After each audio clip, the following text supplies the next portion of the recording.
Greetings, fellow investigators, and welcome back to our video podcast, Into the Darkness, where my friends and I play the Call of Cthulhu role-playing game. I'm your host, Tom Rayleigh. The scenario is Mr. Corbitt. It was written by Michael DeWolf, and it appears in Mansions of Madness. I'm the Game Master, and this is Episode 2. Our recap will be given by Stuart Lively as his character, Clark Grant. So without any further delay, let's continue our journey into the darkness. Stu? Clark Grant's Journal, June 1923. Let's see. Shipment of Tarbriz Persian rugs arrived for store, all in great shape. Let's see. Oh, yeah. Get this down. The barbecue. Yeah, my wife, Michelle, and I held another great barbecue. My sister, Janet Ward, was there, along with good friends Clara Shaw, Frank Adams, and also my good friend Andy Anderson, who just helped me complete my deck.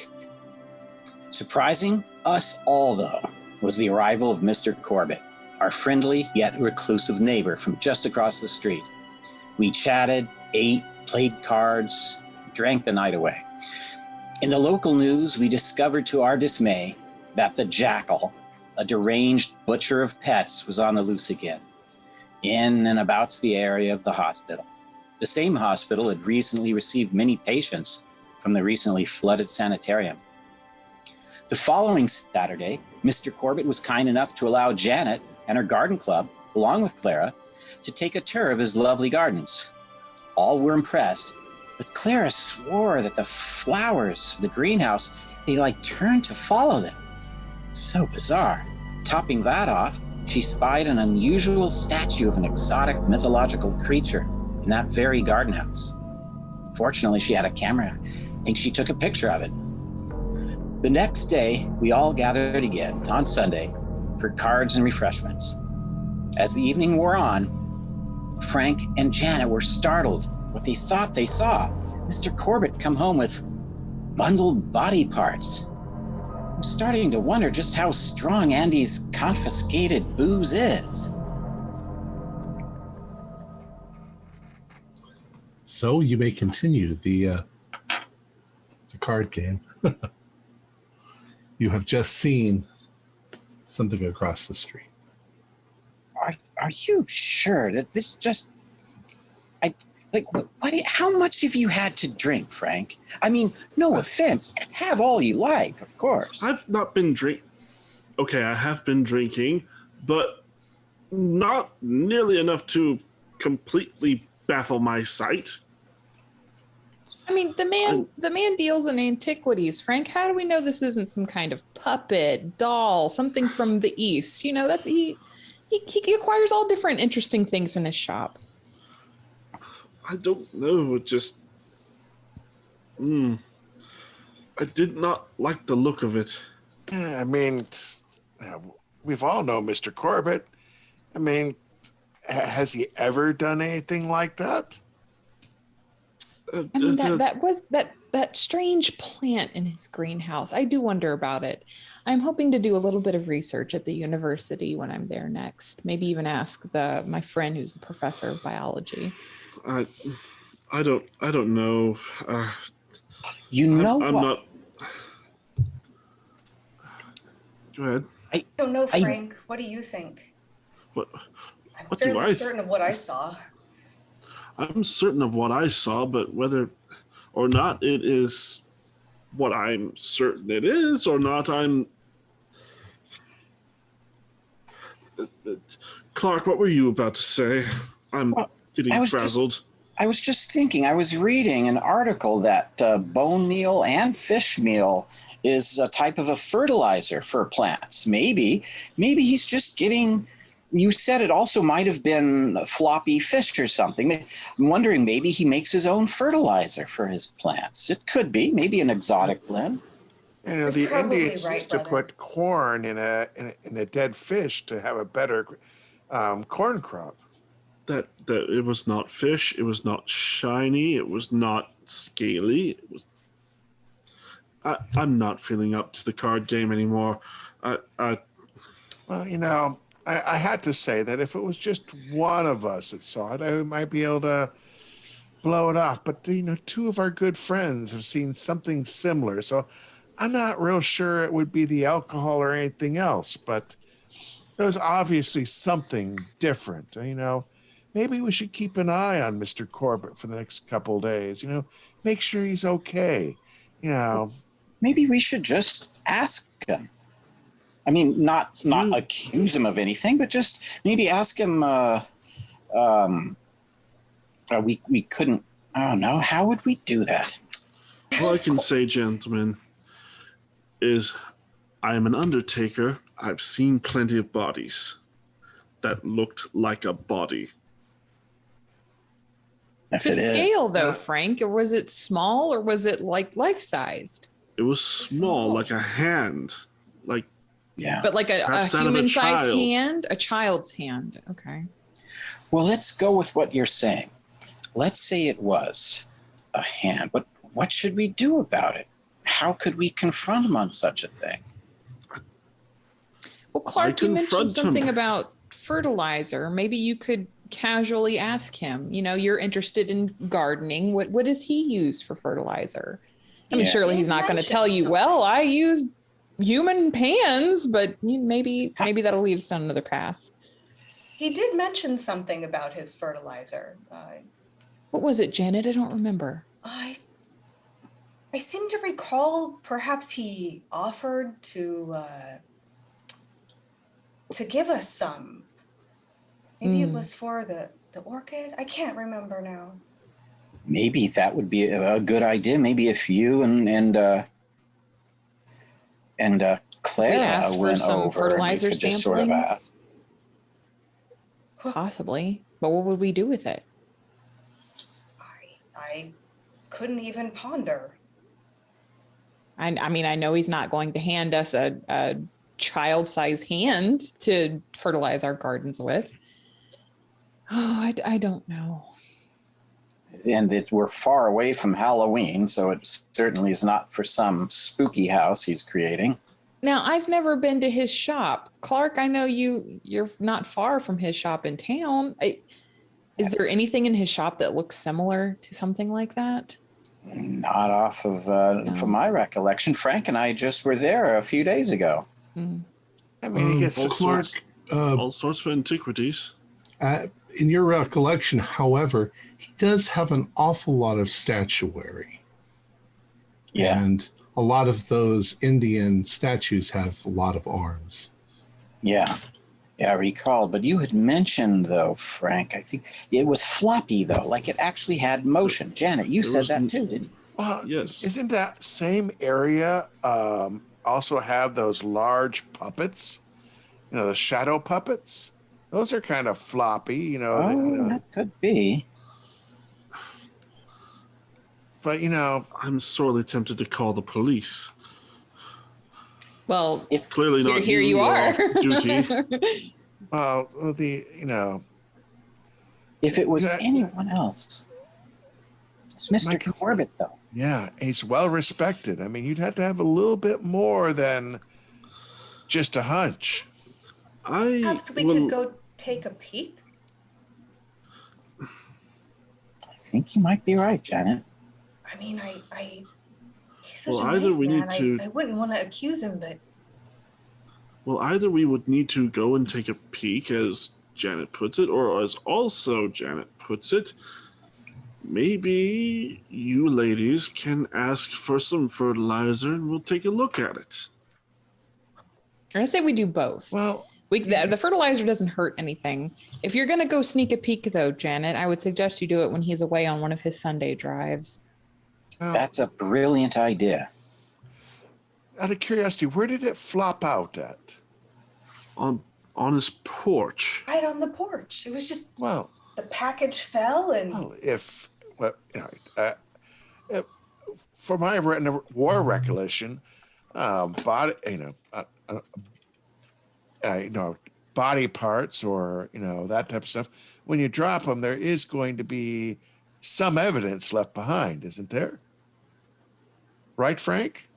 If you drop them, imagine, yes. Well, if you go over there right perhaps now, if the skin is loose, it would slough off upon the porch. Perhaps some trace blood, but it looked gray, like perhaps the blood had already been gone from it, but you never know. I suppose we can take a look. Well, that's it. We should do this right now. Just get this over with once and for all. And if he comes out and catches us, we just say we were thinking about him or something. But all 5 of us traipsing on his front porch, Clark.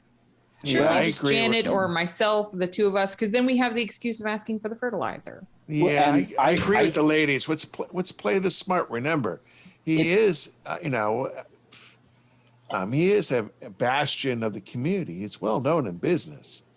Would it be okay if Frank, if you accompanied the ladies, because you could identify body goo? I hate to say it, probably the best out of any of us.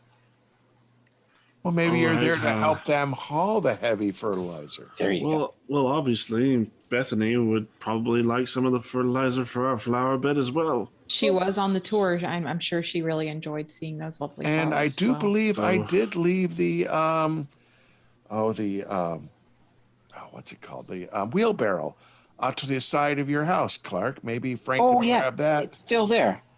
Yeah. Great idea.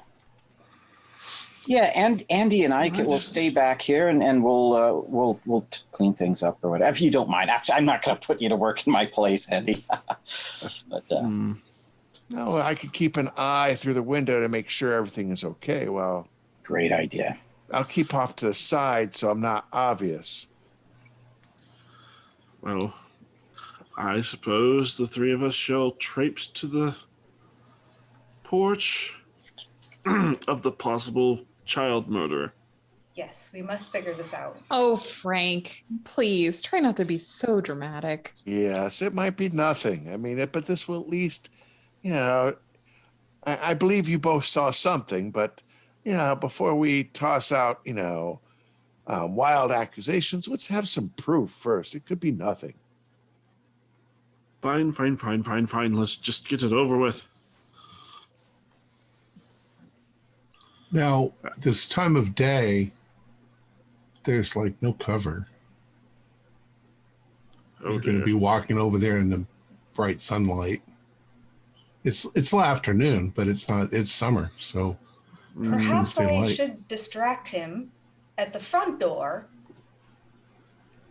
and somebody can move around and look and see through a window or through the back. I think if we're going to do that, first of all, I don't know that Andy would approve. I'm not sure the legality of that. But if we would, I would think when he's away on a Sunday drive would be better. He wouldn't be around to see you. I don't know. But well, I mean, the time is now. He just dropped this thing. I don't know. Remember, you're just going over there to get fertilizer, and then a couple of you are looking at, the spot where this hand dropped. Which was right on the front porch, was it not? Right, front porch. So the 3 of you going up there, asking for fertilizer, and Frank and taking a good look on the porch, or maybe all 3 of you, because you're going to be going up there and having to ring, you'll be able to have a good look before he even opens the door. And then you have your excuse right there. You came over to see he had mentioned the fertilizer, and, you were wondering if you could get some. Yes.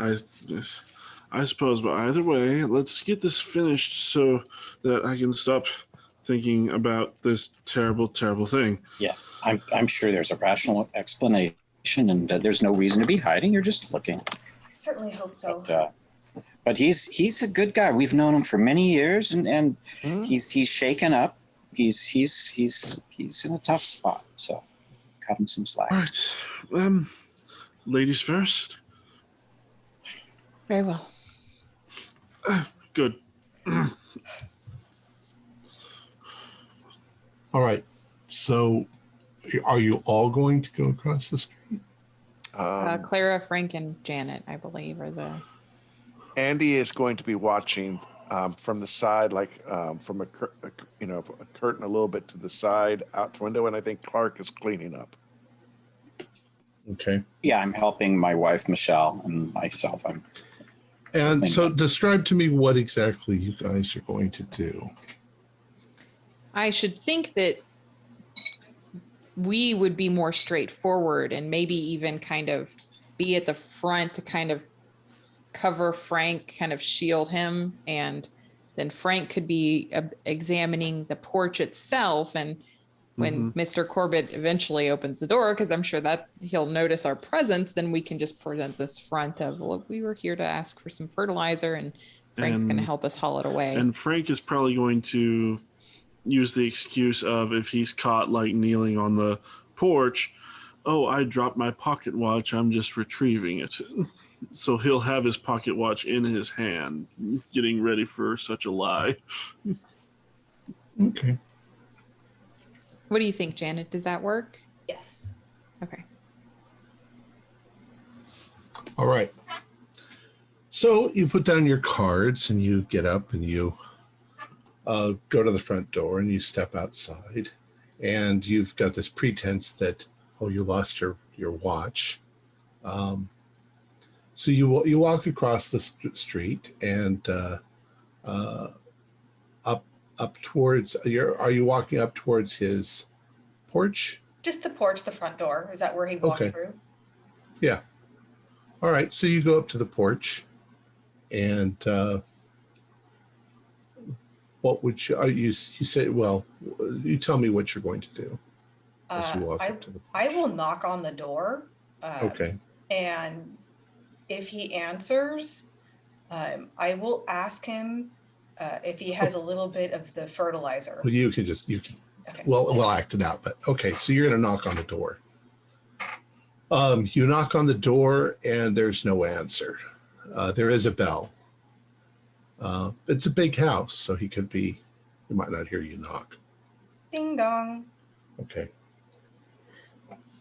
So you've rung the doorbell. What are the other two doing? I'm standing next to Clara to kind of shield his view of Frank behind us, so that Frank could maybe have a look around.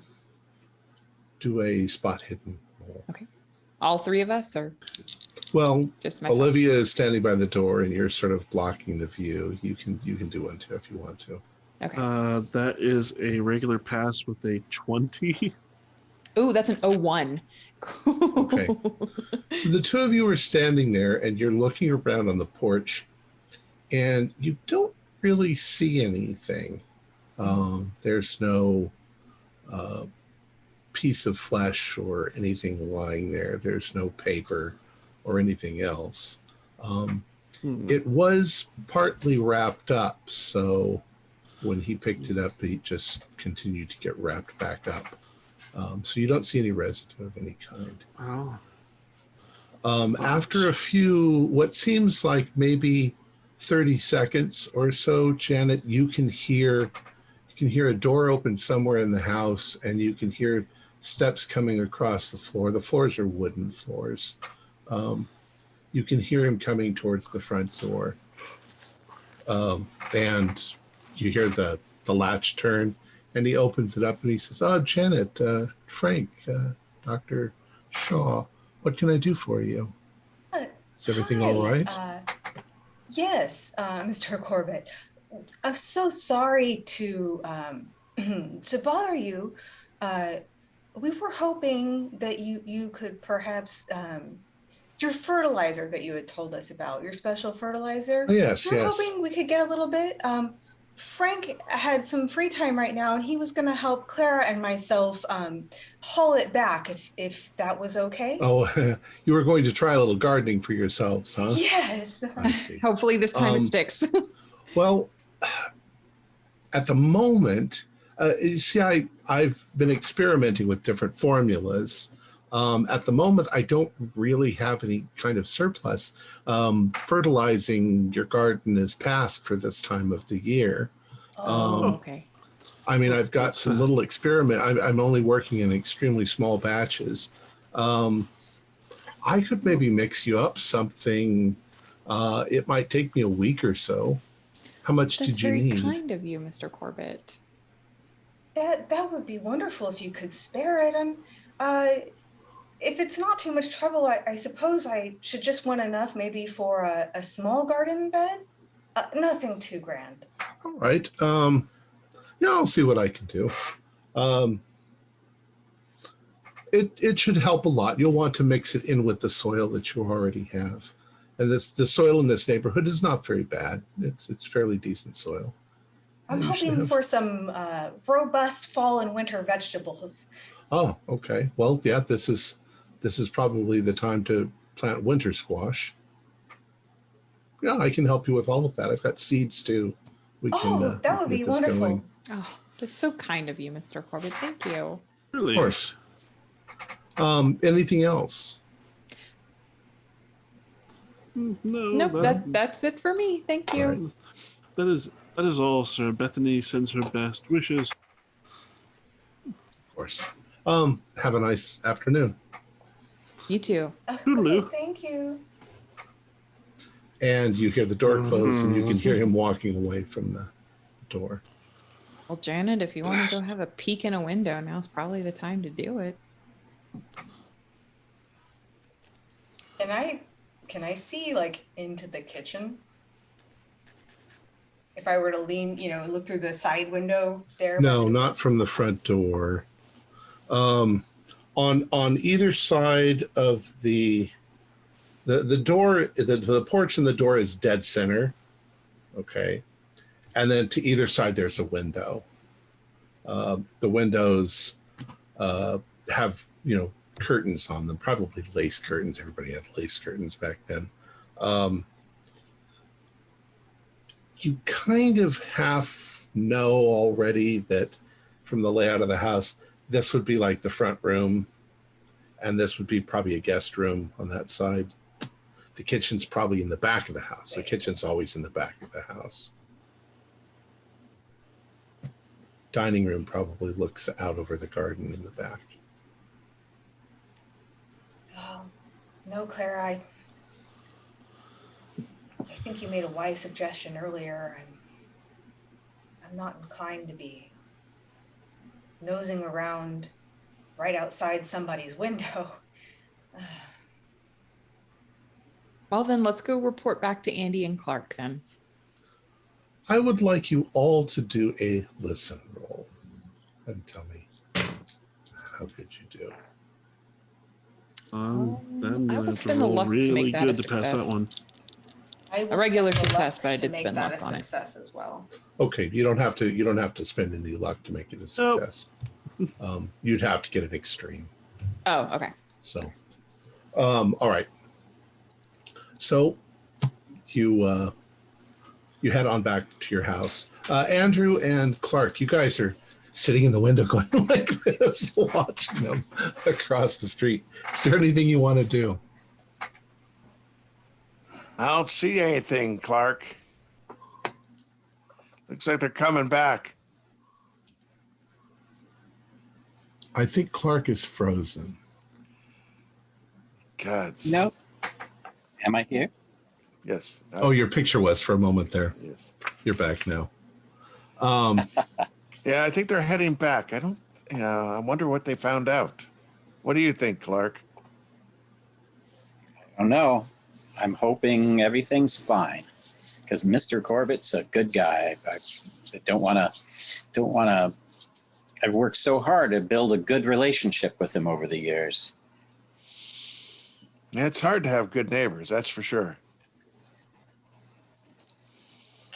I get to deal with the other end of it when they're not. Yeah.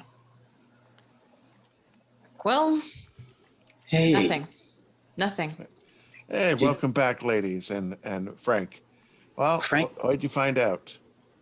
Porch was clean as a whistle. Yes, Been unfortunately. having a special fertilizer right now. But he's making us some. Unfortunately, no evidence to prove one way or another. He did have it wrapped, so no residue was left on the porch, if any were to be gained. I probably just had a little too much brandy. All right. And again, Janet saw it as well.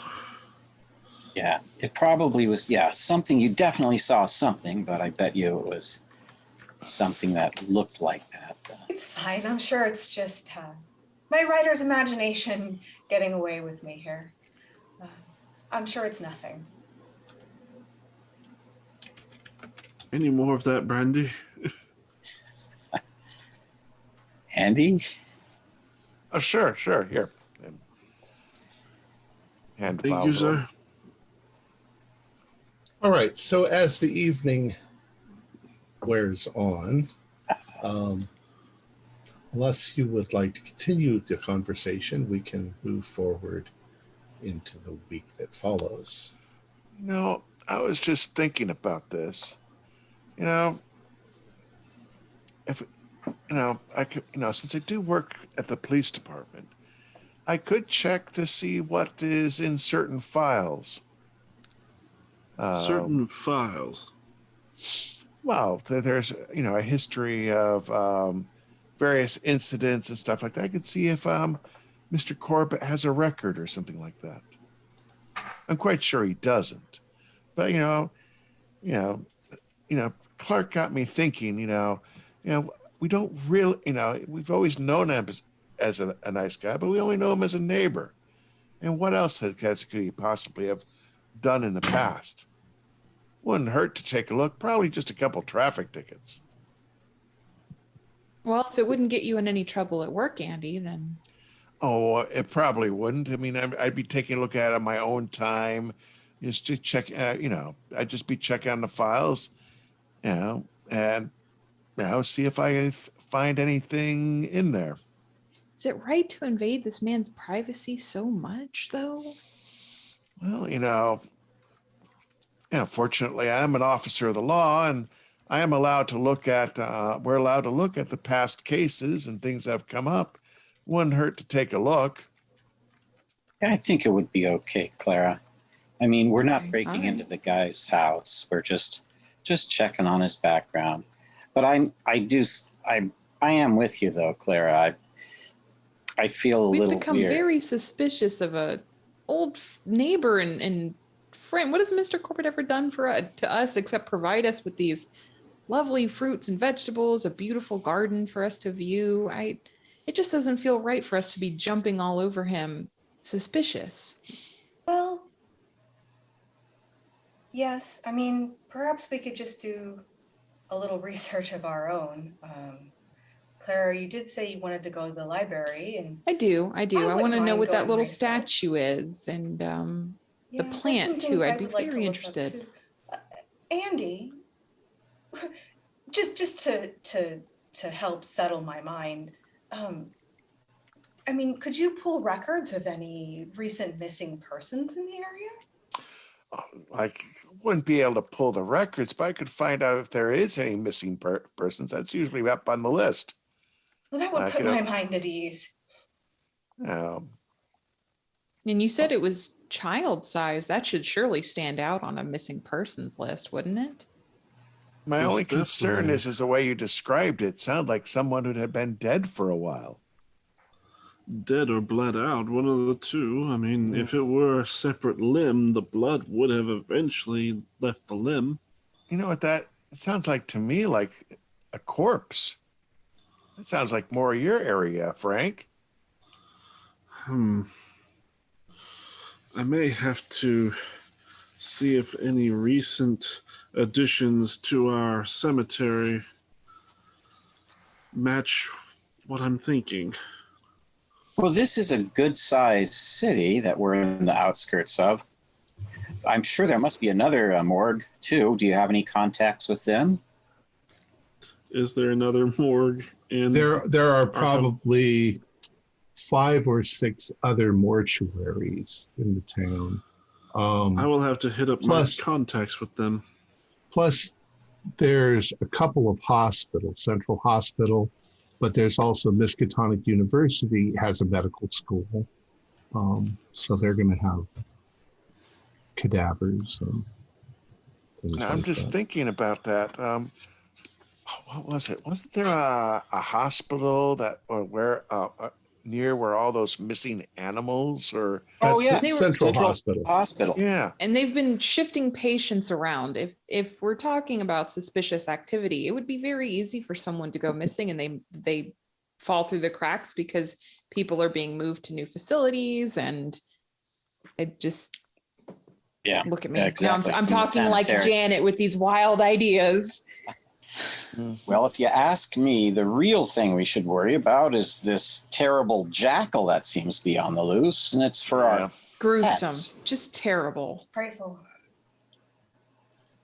All right. Well, I'll speaking take a of look. Janet, did you go see that art exhibit? Did you and Beth end up going to that? Yet. I would love to go see that. You definitely should. You should.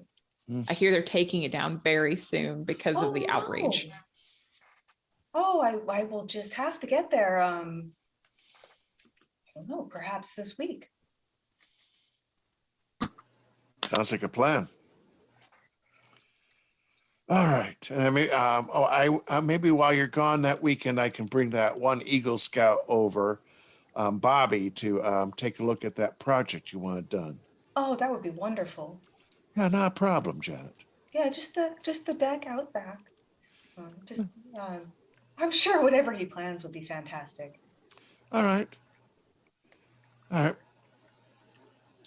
quite sure that nothing will come of this. Wasn't there something stating that the jackal suspect works at the hospital? Wasn't that suspected? Oh yeah. Yes, there was one rather oddly named fellow that was named the prime suspect, but unfortunately, due to lack of evidence, it was set aside. Yeah, that article I had found. It was a very long last name, Tomahawk. Yeah, Kowalski or something. Yeah. If we put these dots together and we have the jackal seems to be returning. The jackal's MO originally was to go after small animals.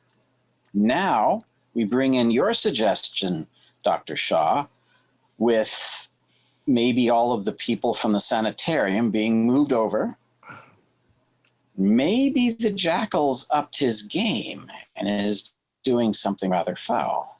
So are you suggesting that Mr. Corbitt is the jackal? That's a big leap, but it just popped in my mind. I can't believe that. I feel terrible for saying. I don't really think that. I'm just look at what's happening in the local news. Look at all of Janet's cats. None of them have ever gone missing. I keep them inside now. True.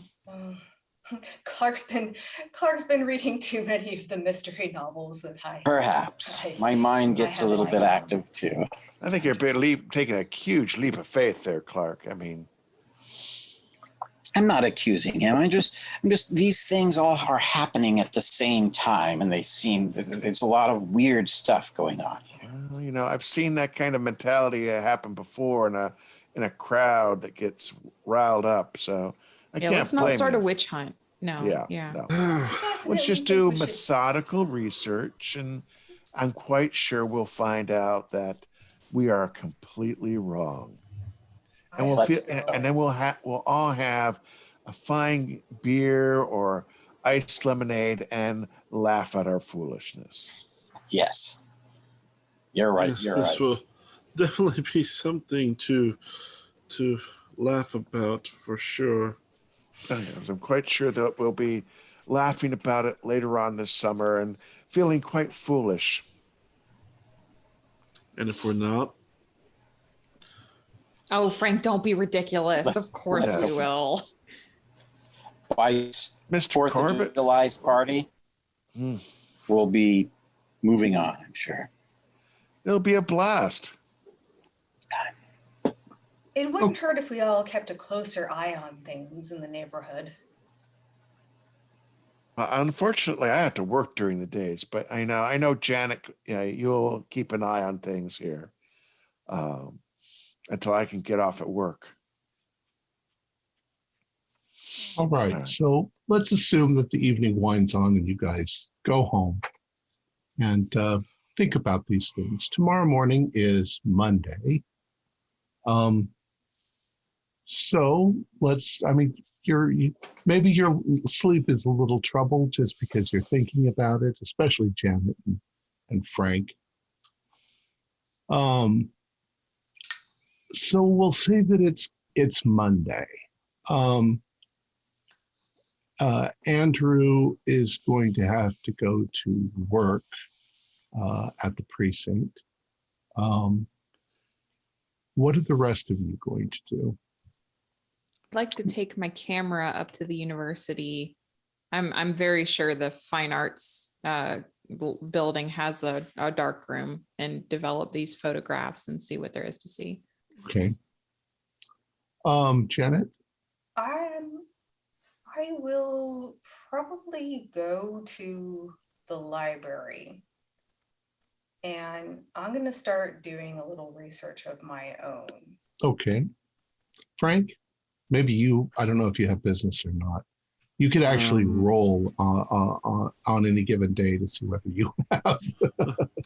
I would imagine it'd be a roll of luck whether someone died today. It's you might have multiple things cooking.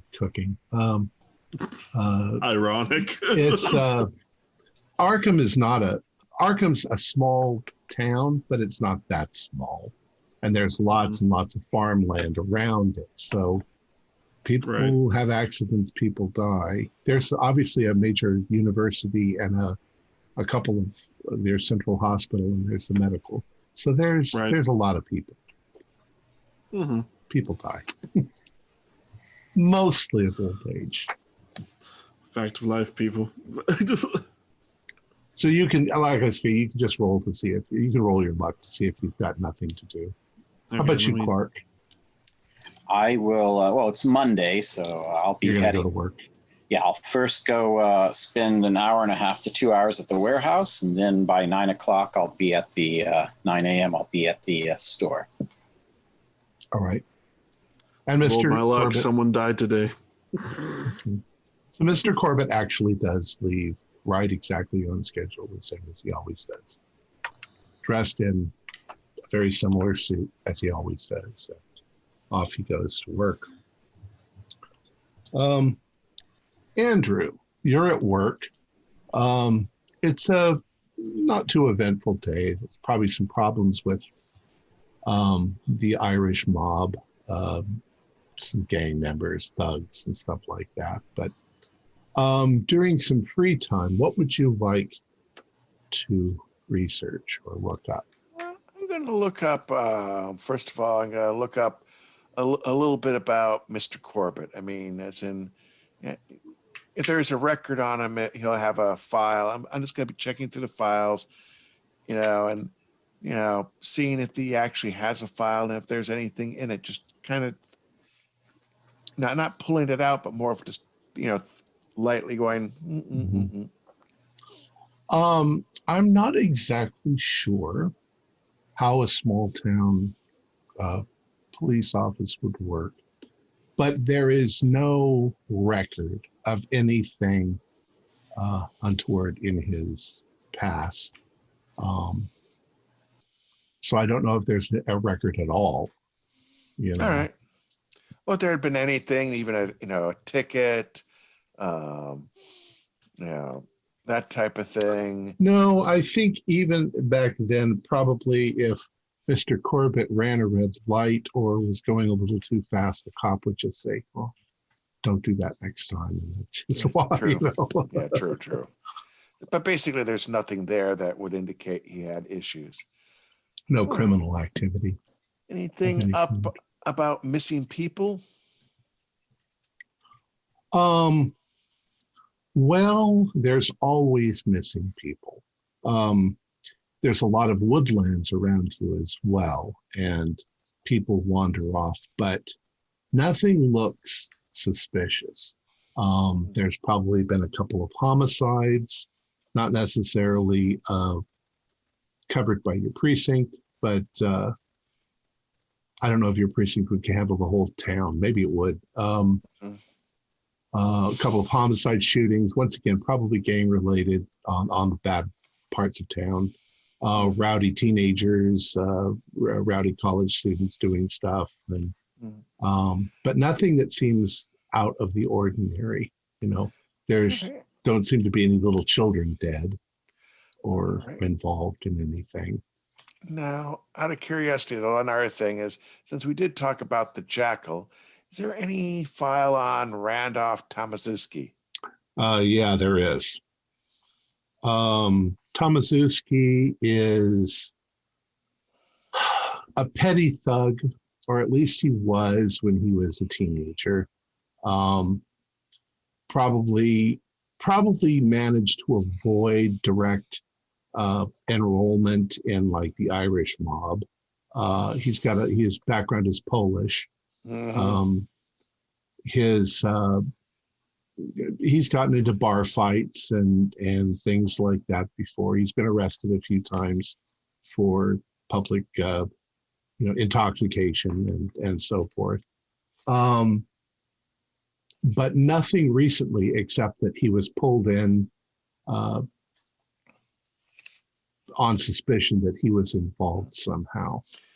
Is he still working at that hospital from the file? As far as you know, yeah. And where does it say where he lives? I don't know if it would have his home address. Possibly. Yeah, maybe there's his home address. It looks like he lives in a low rent apartment in the seedier part of town.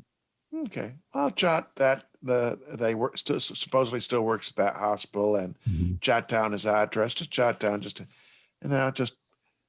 I don't see he would be working now if he was orderly.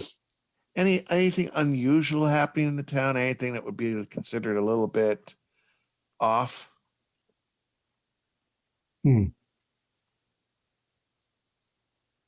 Nothing out of the ordinary. Nothing unusual. Okay. No. All right. Well, other than, about the hospital thing, that the mental hospital had a water pipe break. So the hospital's really busy right now. Now I can believe that. Probably very busy right now. Yeah. So I continue with my work, see how my coworker's doing, see how the chief is doing. And other than that, everything seems pretty good. So we'll cut back to you when either on your lunch break, or we'll cut back to you during your lunch break. Let's see, Dr. Clara, you were heading to the university? Yes. Okay. To develop the pictures I took in Mr. Corbitt's greenhouse. Okay. Do you know how to develop pictures, or do you turn that over to the photography I'll turn department? that over to someone else. I don't have much skill in photography. You turn that over to the photography department. They're black and white. Are they black and white, or are they color? Do we have color photos yet? I don't know. I think that there might be a form of color photography going on at this time. So it's up to you, color or black and white. Color will take them longer to. Sure. We'll say black and white. Okay. Yeah. They will. They can actually have those for you in an hour. So. Great. When they do, I'd like to see if there's anyone around in the biology department that could maybe help me identify the plant that I saw. Okay. So we'll say that they're going to be on 8.5 by 11. Sure. Nice big ones. Mm-hmm. Yeah. You had somebody in the biology department, right? That was your. Dr. Ethan Thompson. Dr. Ethan Thompson. Okay.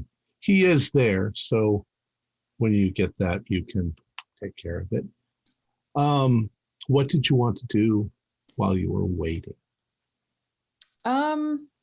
If it'll take only about an hour, I might pop over to the library or even look through my own text, because I'm an art history professor.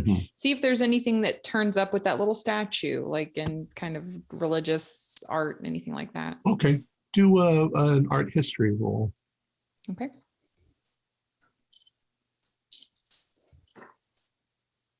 Regular success. Okay. So you find a number of books containing artwork, Hindu artwork. And there's a lot of religious iconography in Hindu artwork. In this case, it was a golden statue, but most of their artwork, any kind of supernatural being, a god or whatever, is usually painted blue. Blue is the color of heaven. And the multiple arms are not necessarily that they believe their gods have multiple arms, but that each arm represents an aspect of the god: destruction, creation, things like that. And you're looking at statuary, and there's lots and lots and lots of it on temples and things like that. And finally, after a while, you find a number of depictions that come close to matching at least the sort of way the statue was sort of dancing. You've got a pretty good guess that it is Yama, the Hindu god of death. Interesting. Very well. Sometimes it's depicted with a human face, sometimes with a sort of bull face. Okay. But you're pretty sure that it's one version of that. Let's see. Later on, we'll come back to the afternoon. Frank, you're working. You're pulling out body parts. You're stuffing in sawdust or whatever you do. Probably sawdust. Formaldehyde. Is there anything you want to do? If Frank has any free time, he does want to try calling up the 4 or 5 other funeral homes and seeing if he can perhaps persuade the folks running it, basically say, hey, have you had any... We can say you're friends with all of them. Oh, okay. You share a common profession. Share a common trade, so yeah.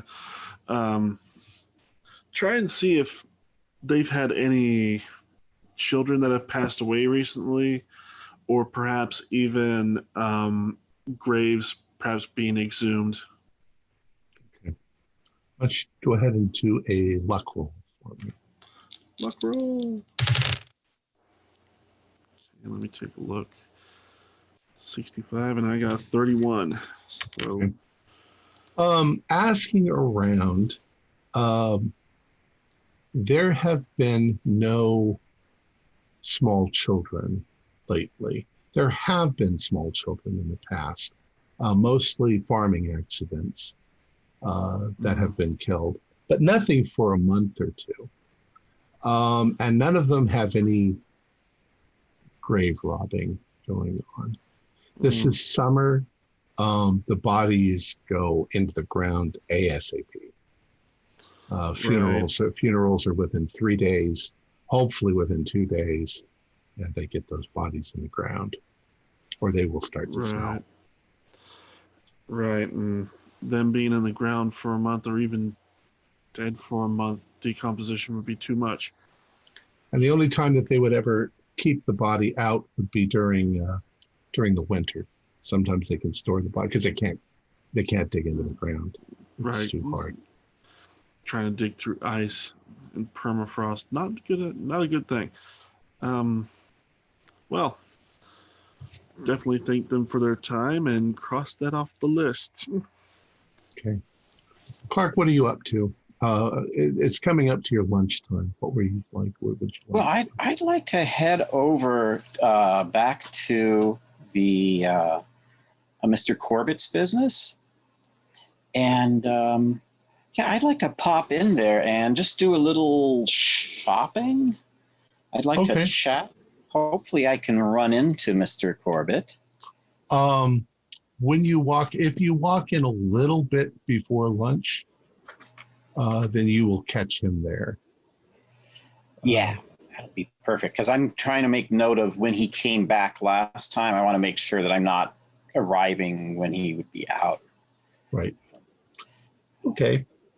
So you arrive there, and he's talking to a client. He's in the back talking to a client on the phone, and his assistant, who I didn't write down his name, he comes over and he says, "Oh, Mr. Grant, nice to see you again.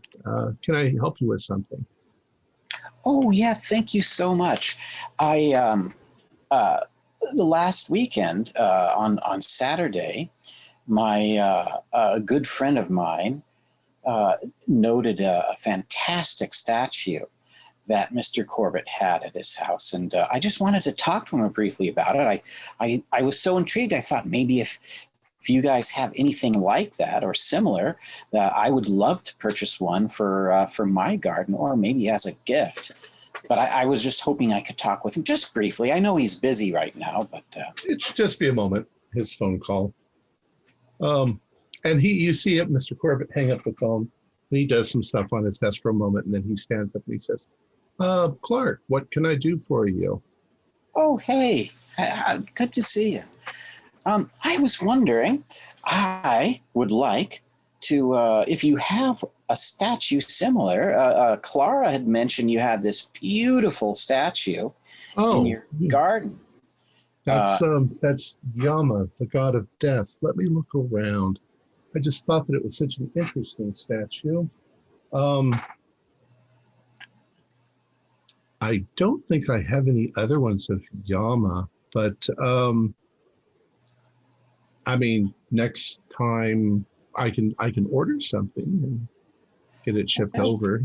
Is there a story or a legend that goes with Yama and gardens or anything like that? To be honest, I don't know a lot of Hindu. I know little bits and pieces. It's so complicated. They have literally more gods than they have people living in their country, and they have millions of people living in their country. I fancied it because I just thought it was really exquisite. That makes sense too. And it looks really good where I put it. Wonderful. But yeah, sure. I mean, I can find some. We have a lot of these very interesting things. Their deities all seem to have multiple arms and very strange faces. And of course, some of their gods are sublime, and a lot of their statuary is painted. It's not gold leafed. That in my garden is gold leafed. Yeah, I would imagine with the moisture, you. The thing is that I don't always know what I'm going to get. You know. Okay. I have an agent over there who finds things and sends them, and he kind of knows what I think will sell. Oh, okay, that makes sense. But I can certainly have him look for another one of the God of Death. Well, that would be wonderful. If you get one in, let me know. I'd be very interested. If that doesn't creep you out a little bit too much, the idea of the God of Death, I think that they think they have more of a concept of reincarnation. So death isn't necessarily such a bad thing. It's just the beginning of a transition. Yeah, from one life to another. Right. Well, thank you so much for your time, and it was really good again seeing you the other day or last week. So, of course. Right. Are you on your lunch break? I'm about to go on my lunch break. Would you like to have lunch? Oh, that would be my pleasure. That would be lovely. We can go over to Maestro's. Oh yeah, well, that's do you like Italian food? I love Italian food. Excellent. All right. And he tells his assistant that you're going to go to lunch. And so the two of you go. Janet, I'm sorry I kept you waiting. Janet, you arrive at the library. What are you going to look for in the library? There's so many things I want to look up, but I'm going to have the librarian assist me in a couple things. I want to look up Mr. Corbitt and anytime he was in the newspaper for anything, but I also want to look up missing persons. Okay. Well, missing persons are rather easy because you just look for headlines. Usually smaller headlines. It's not usually the main headline. Over the years, there's been quite a few people go missing. It's statistically not that unusual. And most of them are found later. You know, they've wandered off into the woods, they've gotten lost, they've gotten out there and they've gotten injured, and then nobody finds them. They die, sometimes sadly starved to death or whatever, before anybody can get to them, or a wild animal gets a hold of them. That's not usual because there's not many dangerous wild animals out there anymore. Most of the wolves and larger animals have been killed off by people. Missing children, yes, there have been missing children, and children dying, but nothing recent, nothing lately. Although summer is probably one of the times that more children go missing than any other time because they're not in school and they're out playing, and they go out, kids wander, get into trouble. But nothing lately. Now, looking for Mr. Corbitt in general, you've got years and years and years of papers you could theoretically go through.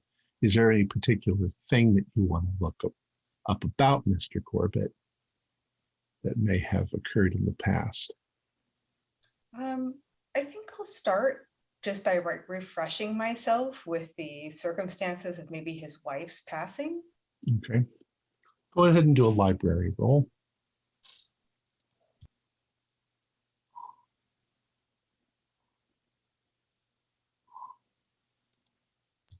That's a fail. Okay. What else would you like to look for?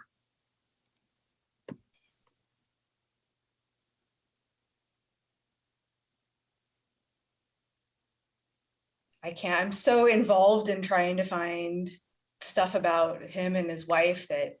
Okay. Do you're looking for obituaries. Go ahead and do another luck roll. I mean, a library roll. 48. That's a regular success. Okay. You're looking through it and you're trying to find anything that mentions Corbitt. And there is an obituary you do run across. Obituaries, July 19th, 1910. Corbitt, Olivia Marie, aged 63.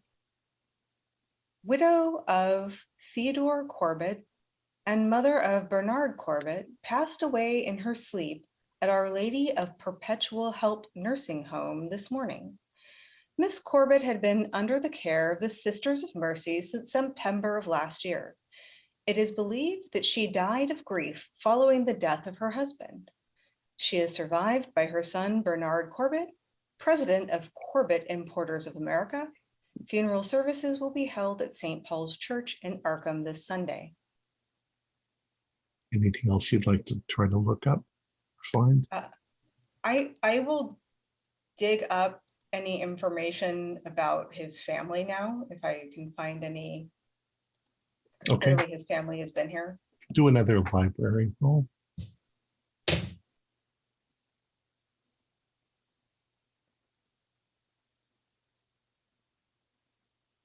That is a hard success. Oh, nice. All right. That earns you this piece. Since it mentioned the passing of his father, you go back a little bit and you find this. Local businessman killed in accident. It was learned today that Theodore Corbitt, owner of Corbitt Importers of America, is dead, victim of a tragic accident while vacationing in India. Corbitt, while in the company of his son Bernard, died in a fall while the two were traveling through the high mountains of Nepal. According to authorities, the two men were on a hiking trip when they were set upon by a group of bandits known to frequent the area. While being pursued down the mountainside, the elder Corbitt apparently lost his footing and fell to his death. His son managed to escape, eventually making it to safety. The elder Corbitt's body has not yet been located, and authorities fear that it may be lost. Gruesome, possibly consumed by the wild dogs that roam the mountain. Theodore Corbitt is survived by his wife, Elaine, and one son, Bernard. At this time, it is not known if Bernard Corbitt will take over the management of Corbitt Importers. June 5th, 1909. Family tragedy left and right. I'm going to look up if there's anything about the importer business. Okay. On that, you find only a number of articles and advertisements. Nothing of any importance, just, the business is doing very well. And if you need anything interesting or exotic, check out Corbitt Importers of America. But no particular events or anything taking place. I'm going to put the two articles side by side. Okay. And, I have all my little papers out all over the table. So Bernard's wife was Olivia, and his mother is Elaine, and his father. I may have mixed up. Sorry. And so he's the only one left. They're all dead. It's very curious indeed. I wonder what his mother was sick with, a broken heart. Seems like that was a long time to be hospitalized. And I'm going to take notes on all of this. Okay. So that you've got it. And a few hours have gone by, so you're probably, you probably have other things to do with your day at this point. All right. Let's see. Andrew, after lunch, what are you planning? Or during lunch, what are you planning? I think I will take a walk over to Central Hospital. Okay. Check up with security there and how things are going, but maybe find out from them if this Tomaszewski is still working there. Okay, we'll come back to that. Dr. Clara, you get your photographs, and there is, did you take pictures before you think you saw the flowers move? I think it was that I saw the flowers move as if to be seen in the picture was how it was described. All right. Do a spot hidden for me. Okay.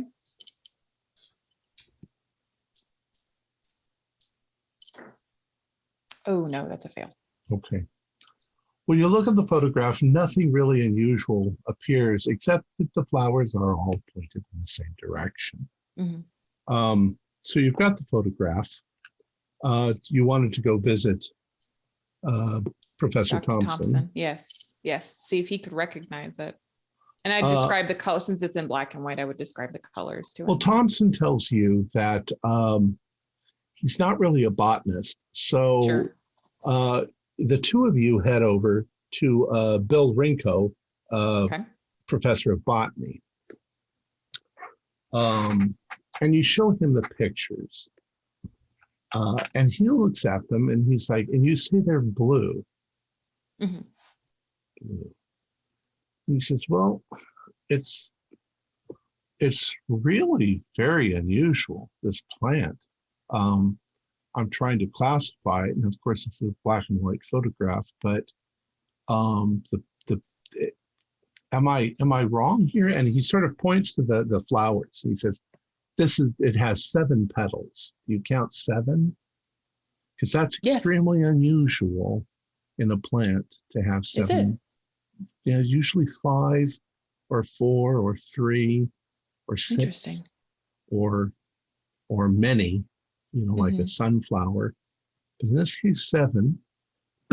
I don't recognize this structure here in the center. This is very interesting. I should really like to take a look at this. Where did it come from? Someplace very exotic, I imagine. Yes. So my neighbor's growing it in his greenhouse, but I believe he told me that he acquired it in India, perhaps, or somewhere in the Orient. Oh, that's possible. There's some very strange plants around the world. I mean, we've only explored a fraction. Of course. But this is very unusual. This could be a whole different classification of plant. The structure I can see of the stems and the leaf arrangement is odd too. I would like it very much if I could. Feel like you would introduce me sometime. Yeah. Yes, I'll speak with my neighbor about it. He's very friendly. I don't see why he wouldn't. But yes, I'll ask him if he'd be willing to. That would be amazing. Yes. Other than that, I can't really tell. Now, some of these other plants I recognize in here. So you don't recognize the family it could be in or anything like that? Like he grows lots of orchids, but this doesn't. I mean, to my uneducated eye, this doesn't look like an orchid. Well, you could basically classify all blooming plants into one of 2 categories: dicots and monocots. Okay. Orchids are monocots, sunflowers are dicots.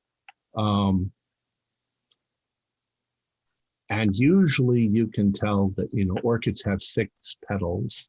And usually if it's got a multiple of 3 petals, 6 petals, 9 petals, it's a monocot. If it's got 5, 4, or multiple like a sunflower, then it's going to be a monocot. But this has 7, so I'm quite baffled. I don't know what the seeds would look like. Well, I will certainly speak with him. He's willing to show you his greenhouse. It's from this farther back thing. He's got quite a lot of interesting plants in your foxglove and that's digitalis, and I think that's cannabis in the back there. Has a rather pretty white flower. Some of these I don't know what they are, but I'd have to. The plants don't seem to be fully grown yet. Now, tell me, I'm not by any means a botany expert. I know that plants, they move toward the sun. I know that is a thing that they do, but they don't. It's not like a sudden movement. Not something that we would observe with. Not usually. There are a few plants though that are very fast acting. There's some small carnivorous plants that. Yes, that is true. The Venus flytrap that moves quite suddenly. Because I could have sworn when I took this picture that the plant the flowers almost, but it seemed so strange that they would move. That I didn't think it would be possible. But no, I suppose anything until we know what it is. That's true. Very well. All right, I'll speak with him. I'm sure that he'd be happy to show off his greenhouse. Of course. Thank you very much for showing me this. Thank you so much. And he gets all of your information so that he knows who you are. All right.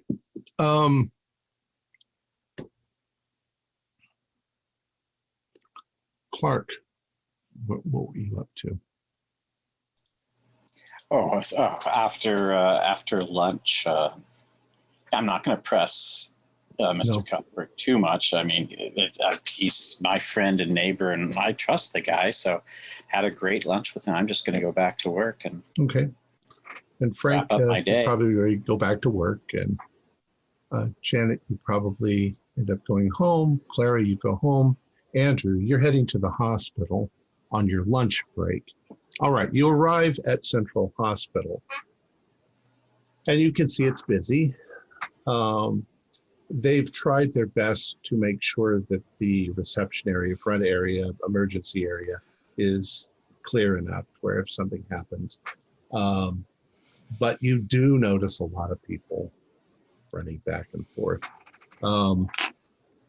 let's say, Is this the place that the flooding is occurring as well? no, that's happening at the mental institution. And this is where they're housing all the mental patients. So they've actually cordoned off certain wings of the hospital for the mental patients, because some of them are hard to handle, you know. Yes, yes. So you meet the head of security, Josh Harmon, at the front, and we'll say you know him. Says, Andrew, what can I do for you? Yeah, I thought I'd check up on you. I had been hearing about what's been going on. I'm quite sure you're quite busy. You have no idea. I've actually had to hire on 5 more people just to help take care of the mental patients. Some of them I can believe that. I mean, and you have to be careful there because, you know, you can't use too much force on them either. It's right. Plus, some of them want to try to escape. Oh, yeah. Mental patients don't always want to be mental patients. Oh, that's true. What can I do for you? Yeah, I was wondering. I was going through some reports, and I had noticed this Tamazuki character seems to be a bit of a sometimes a dark apple. I was wondering how he was doing. Randolph Tomaszowski? Yeah. I mean, he shows up for work. I haven't had any direct problem with it. I think that he might have a bit of a problem with authority. Why is he up to something?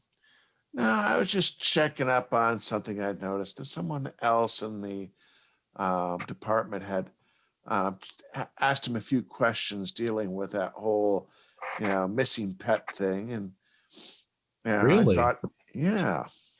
You mean the jackal? Yeah. Nothing seemed to come of it, but Well, between you and me, is this a problem where I should get rid of him? No, I just keep an eye on him. Just give you an idea. He does have a bit of a record to him. Nothing minor stuff. I mean, he might have turned around. I don't want to cost a lot. Some people have go partially down a wrong road, and sometimes turn around. You might want to keep an eye on him, though. Well, he's got a number of tattoos. We make him cover that up. Tattoos. And unless you're in the Navy, that's not a real good thing. I don't know. Maybe he was. I don't think he's. Well, I mean, he could have been in the Navy. He could have. I think he's in his mid. Well, that's why I came over. I saw that, and I saw the record. I went. I remembered you worked here, and I figured you want to know so that you kind of keep an eye. Oh, hold on a second. He goes over and he checks the clipboard and the roster, and talks to one of the nurses or the people who run the place, the hospital, and says, well, he showed up for work today, so he's here. All right.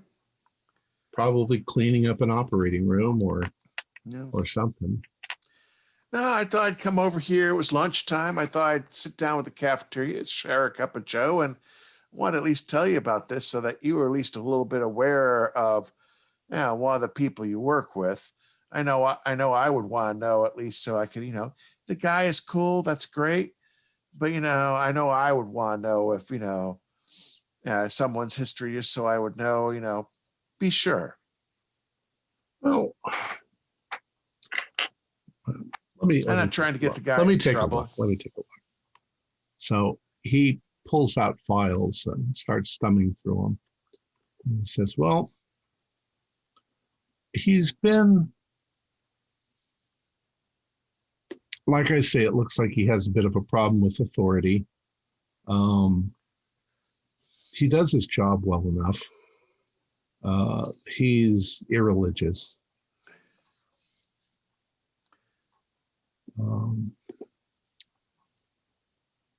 I don't know. You want me to keep an eye on him? I'll keep an eye on him. Well, more along the lines of I'm more worried about you, Well, I don't like to. I mean, right now we are so understaffed. Yeah, I know you're. Oh, I understand that. Oh, I would go down to the cafeteria. I remember you guys had a decent meatloaf, and we can sit down, talk about old times, have a cup of Joe. Well, I'm afraid I'm really stuck right now. Do you want me to bring a tray up here and we can eat in your office? Let me look and see if we can, if I can manage that. So he once again starts asking around. I can spare maybe half an hour. All right. I'm going to put Lieutenant Mike on this All spot, and we can go down and do that. All right. So he heads down there with you. Yeah, and we just chit chat, So kind of listen to what's been going on at his place, what's been going on, what craziness. Well, there's definitely a lot. And he tells you a few weird stories about some of the patients, especially at night. Some of the patients, boy, nighttime comes and they start howling. We had to move them as far away as we could. The people at the asylum said that that's normal. So there's like nothing we can do about it. They've got them all medicated and stuff like that. But other than that, things are pretty routine. Had some shootings, and I mean, not here. We've had people come in with gunshot wounds, and yeah, that's probably the Irish mob now, isn't it? Yeah, they really need to do something about that. And I don't think, well, you know better than I do. Yeah, the chief is trying to crack down on that. I mean, yeah, our problem is if you don't kind of overwhelmed, same as we are. Yeah. And if you don't, I suspect a couple people are taking a few dollars underneath the table too. Just enough to keep certain people out of trouble or from being full impact of the law. But you didn't hear that from me. Yeah, you got to be careful. That's kind of stuff gets swept away. Yeah. Yeah. I try to stay away from that one. I've had enough death when I was over in the trenches. And you spend your half an hour with him. Is there anything you wanted to ask him or talk to him about? I think he kind of told me why, since he gives you Tomaszowski's schedule, so you know when he's here. All right, I kind of make Mel know that because I don't want to pull out a notebook and write it down. I'm going to know it. What I might do is keep an eye on the guy later on if I have a chance, but kind of work on my own theory. And I thank him, and I make sure that I make sure that when we get some more contraband, I'll bring one of the I'll make sure something that goes off the shelf gets to him. All right. All right. So you finished the hospital, and we'll say now it's at the end of the work day. And you all end up coming back into your neighborhood. Do you guys want to get together? And, maybe over at Clark's house and discuss what you've discovered? Just walk in and fling the door open. Clark, welcome home. Janet, always welcome. How was your day? Interesting, very interesting.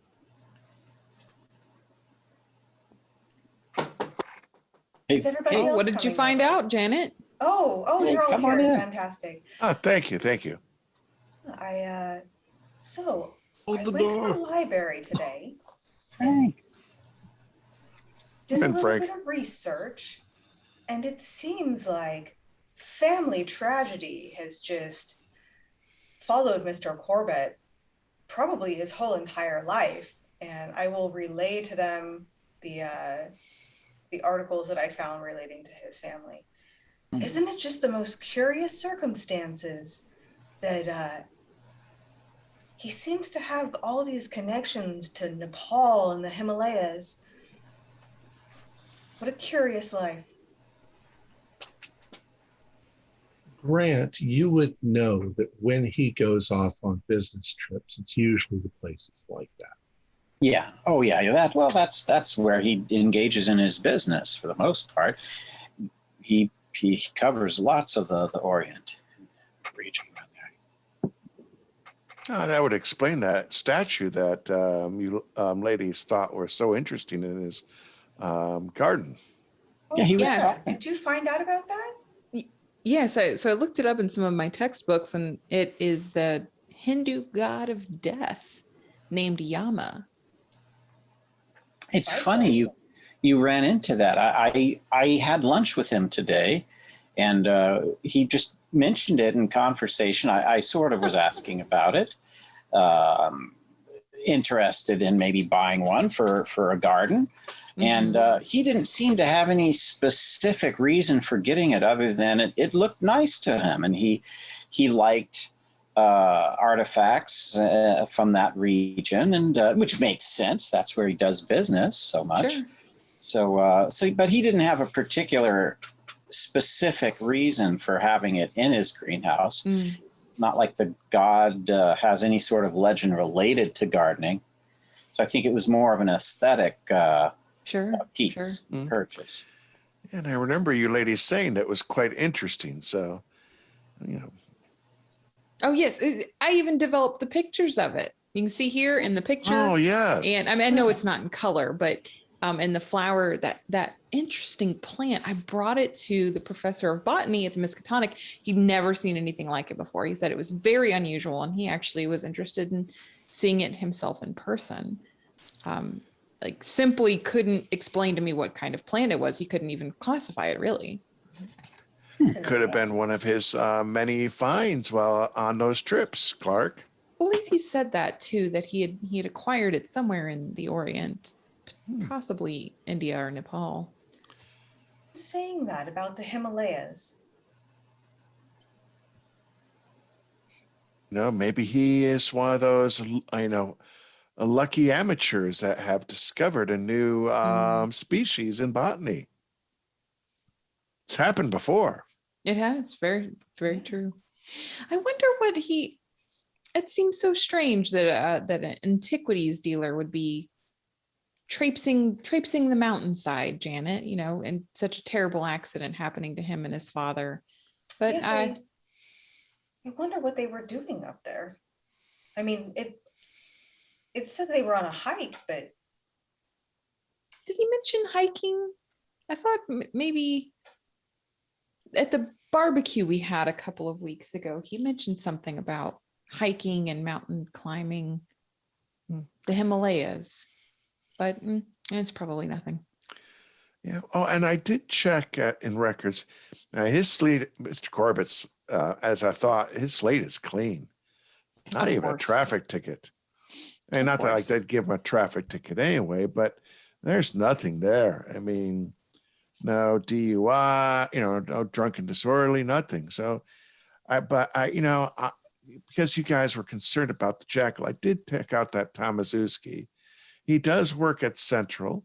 I had a friend that works over there, part of the security. And I didn't tell him to check him out, but I did tell him he might want to keep an eye because this guy does have a record. Minor stuff. I mean, probably would be in the Irish mob if he wasn't Polish. But usually it's the Irish that are looked down, but the only thing looked down at more is the Polish. So I guess the Irish won't take him in because he's a Pole. But I just told my friend to keep an eye, just in case this guy has cleaned up his act. I don't want him to get, lose his job just because I said something. But at least my friend can kind of get it. Did get the guy's schedule, and I might take a look at it. On my off time, keep an eye on him. Just in case the other officer his instinct was right, but didn't carry through. Frank, did you uncover anything with the funeral homes around town? Sadly, nothing. No childhood deaths, no exhumed graves, none of that. Well, I guess That that's a good does thing. put my heart at ease. Mm-hmm. Yes, And no missing persons, Andy? No children unaccounted for? Or? Nothing that would percolate up like that. No. Nothing incredibly unusual. I even checked for that, unusual incidents. Just to play it safe, but nothing. I mean, just your typical small. Accidents? Well, there's always those, but right now is not the time for that. Now, in another couple months, yes, you're right. When the harvest time comes, I expect it. That we'll have to deal with some thresher accident or something horrible along those lines. It is always around harvest time when we start seeing horrible accidents. Yeah. To untimely passings. Or falling from one of the fruit trees. I've seen that as well. Mm-hmm. There was that Pickford boy last summer. I remember that. What a shame. Yeah. It's never quite the same as an adult being on the operating table. It is interesting. I did hear about the, it seems that Central Hospital's having to house all the people from the insane asylum, and they're having quite a difficulty over there. I would imagine they're terribly short-staffed over there. Oh, yes. And from what I gather, at nights, they're just howling and screaming. They have to really sedate them. Dear God. I didn't realize it was, that difficult. So I must admit, if they do have a millage come up for the hospitals, that I will probably have to vote yes for it, just considering that situation alone. Sad. Well, none of them have escaped, have they? Oh no, Joshua told me, I would bet the department would have heard about it almost immediately, because we would have had to be there to provide, help with that. There's no way the hospital security could cover the area that a escapee would have gotten to. And we would have heard it in newspapers. Community outrage would have been something. Yes, but I'm thinking we barking up the wrong tree with Mr. Corbitt. I mean, it sounds like he's just had a tragic life, and Well, thank goodness. I would shudder to think of a person like that living in our neighborhood. Yeah, seems like he's a decent man. Happening here. Well, I think this was our excitement for the summer, don't you think? Quite right, Andy. I should say so. Well, the real excitement's going to happen real soon. The Yankees and the Twins will be broadcasting. You guys, if you want to come over, we can tune it in the radio. Oh, that might be lovely. Be fun. Yeah. It's going to broadcast live from their new Yankee Stadium, too, that just opened up. So. Oh, yeah. Oh, and don't forget, we do have to plan for the July 4th celebration. That's tomorrow or the next day? Yeah, we got to get that going. I lost track of my dates. Yeah, it's coming up soon. It's already July 1st? Yes, it's July 1st. Okay. So the Yankees and Twins are playing right now. Oh, Game no, you 1. Turn it on, Clark. Well, maybe we're listening to it while we chat. Yes. I'm not really paying attention, however. Men have checked out, Clara.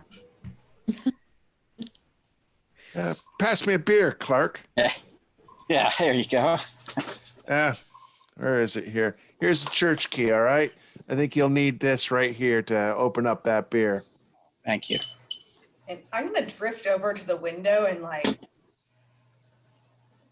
look out the curtain. And oddly enough, Frank is next to her.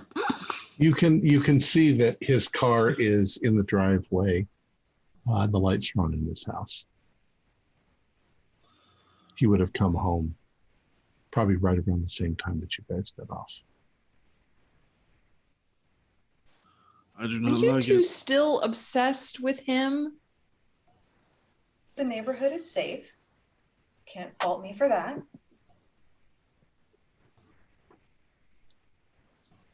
You forget, Clara.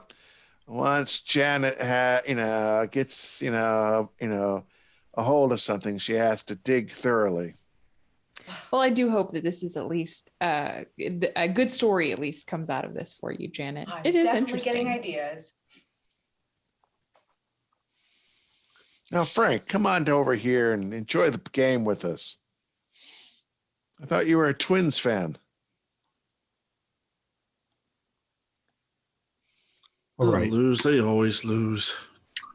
I just wanted to tell Janet or anybody that if you wanted to continue to search at the library for information, you can do it again.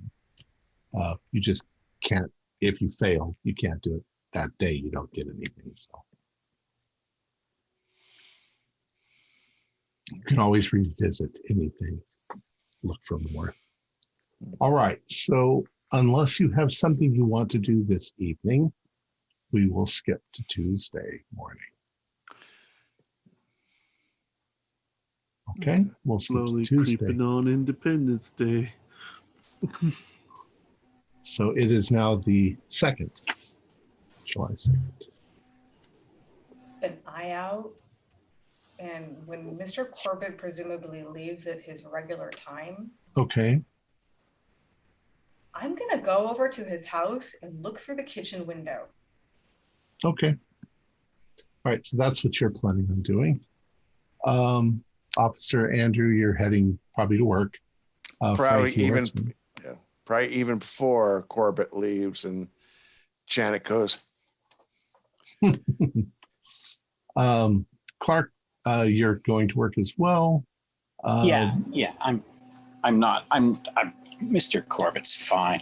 I'm more excited about if the Yankees are gonna beat the Twins again today.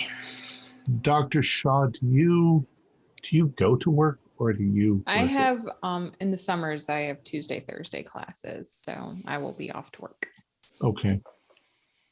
So Janet, you are alone in the neighborhood. I wait till everybody leaves Okay. and, look around to make sure that perhaps I'm not being spied by anybody else.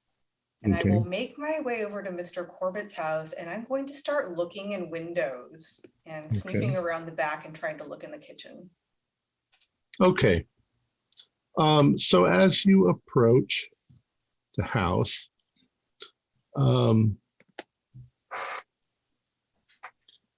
as I say, there's a window on the right and a window on the left as you're walking. Which one would you like to go to first?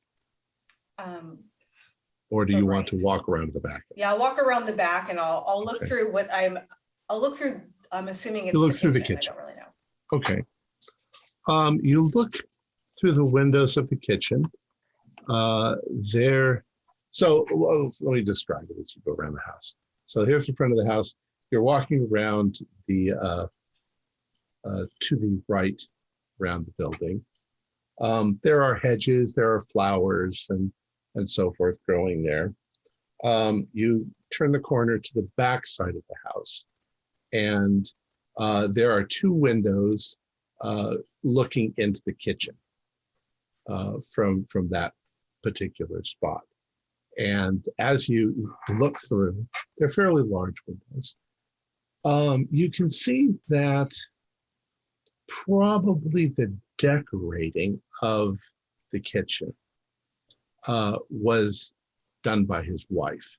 The kitchen style is very bright, basically whites and lemon yellows. It's clean from what you can see. You notice that the windows themselves are quite clean. Mr. Corbitt has a reputation for being a meticulous housekeeper as well as his yard. So you can see perhaps there are some dishes, breakfast dishes, that have been washed and placed in the little drying rack to be put away later. But everything looks to be perfectly in order. No And I dirty don't see dishes. the package that I saw him You have don't. a You couple don't see days ago. anything. I'm gonna look for the trash can. Okay. There are a couple of trash cans in the back here. They're actually, you may have passed them as you came around the side. You open them up. Let's see what trash they would be. Let's do a random roll. Let's see. Oh well, trash day is on. That's actually, it's too many numbers. Let's do a two-sided dice.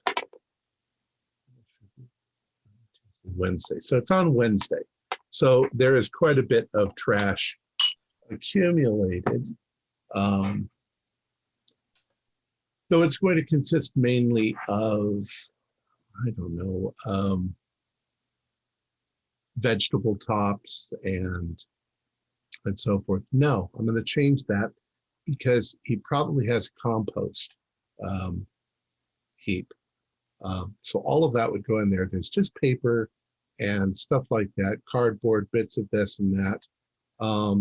And you do notice that there are a couple pieces of what look like butcher paper.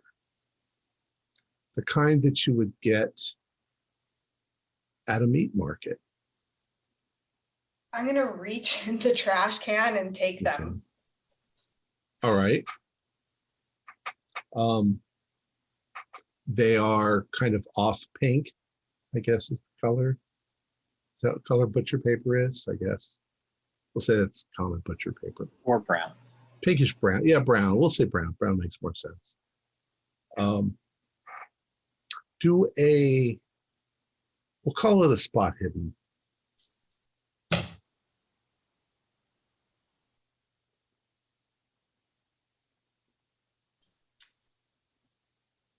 I'm gonna push that if I can. Okay. Oh no. Okay. That means there's a consequence. So as you pick them up, before you quite realize it, you get some nasty, smushy stuff on your hand.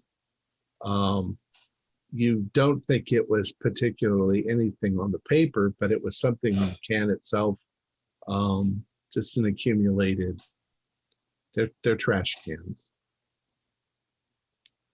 The paper itself seems perfectly normal. Oh. I do the walk of shame back to my own house to clean up. All right. So you get back to your house. All right. So this is Tuesday. Does anybody want to do anything in particular on Tuesday?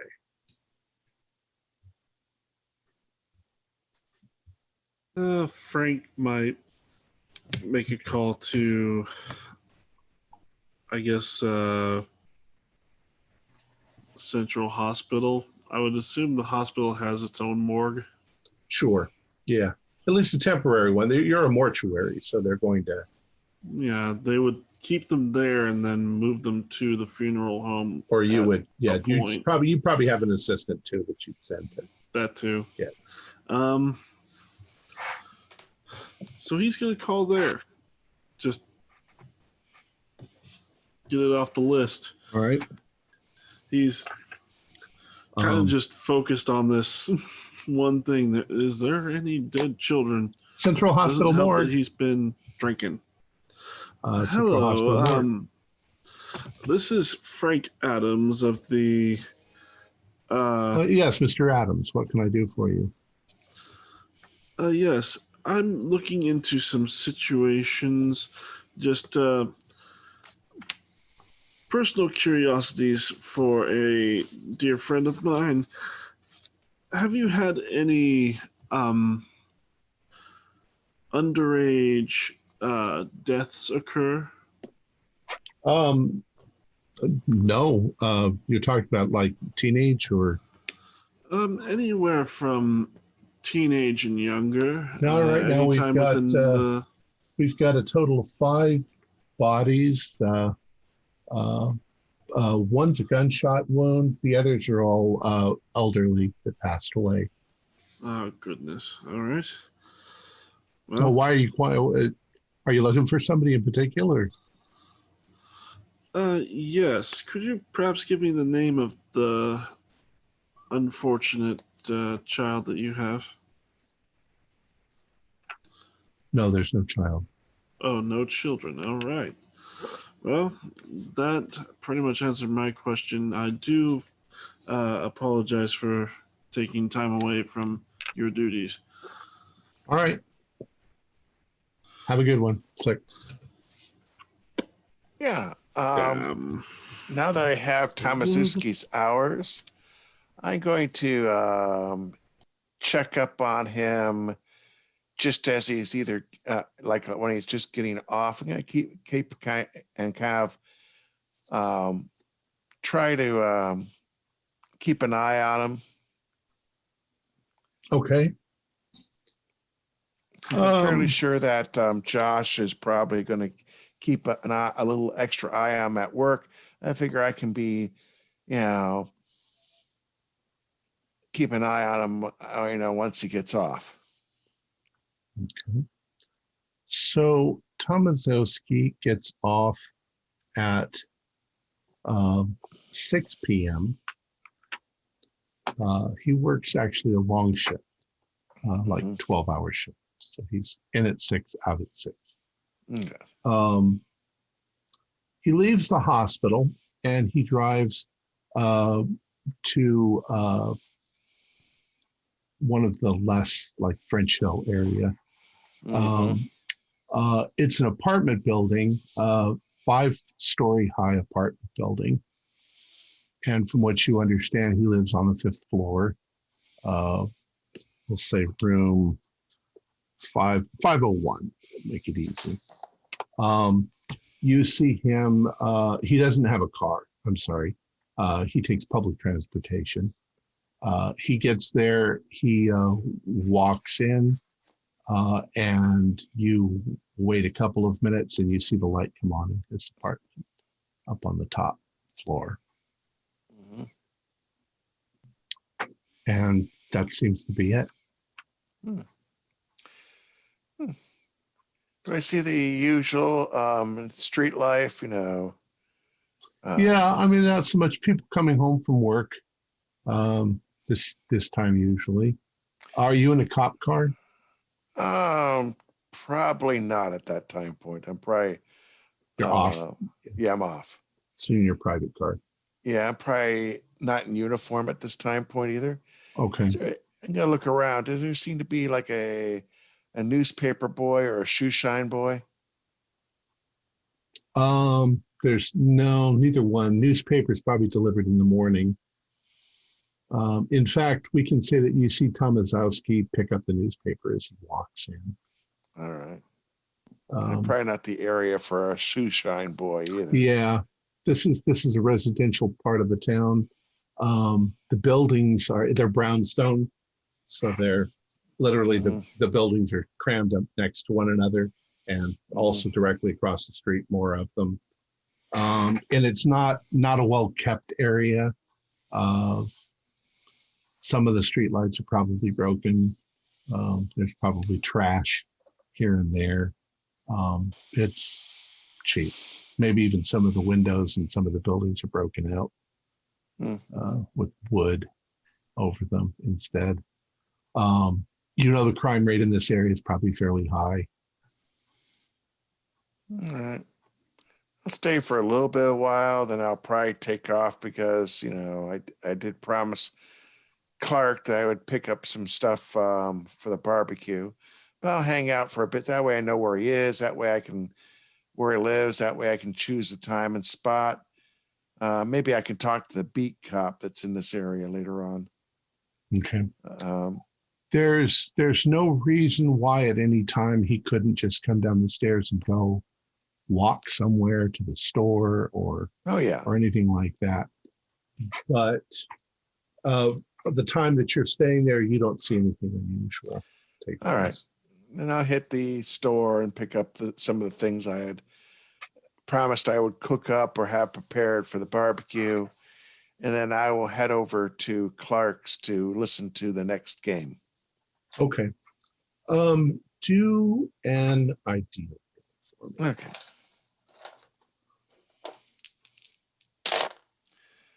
Let's see, my intelligence. Just made it 48. Okay. You are a cop. You've been a cop for a long time. And, well, maybe not a long, long time, but you were also in the military. You haven't actually met this man. You've watched him. You've observed him from a distance. Mm-hmm. Oh, I should give you what he looks like. That's what he looks like.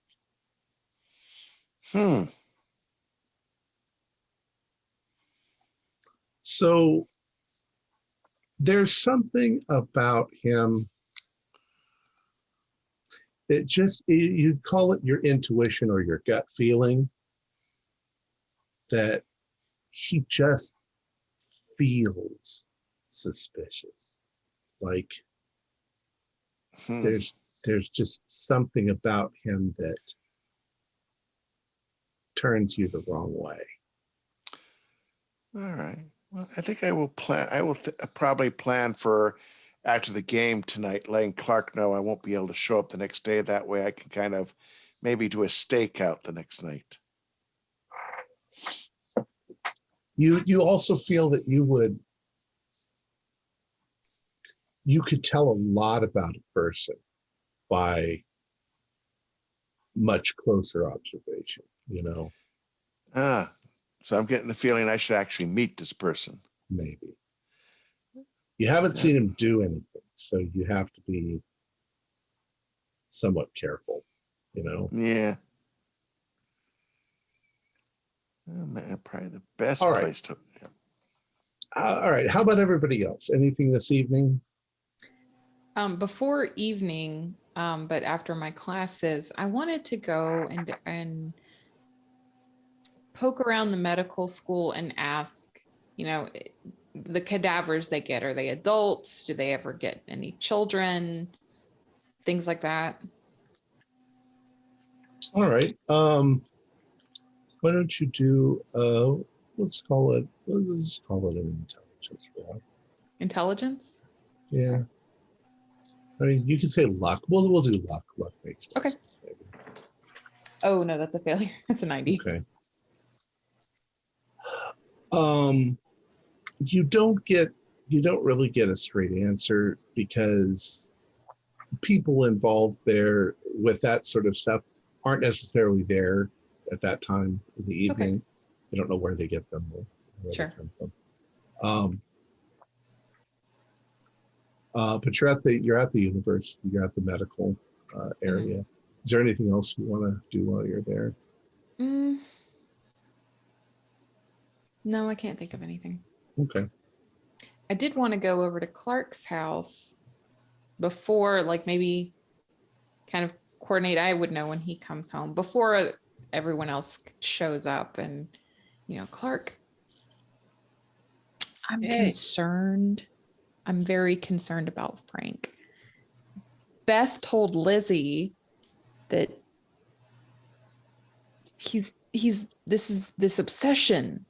He's not sleeping.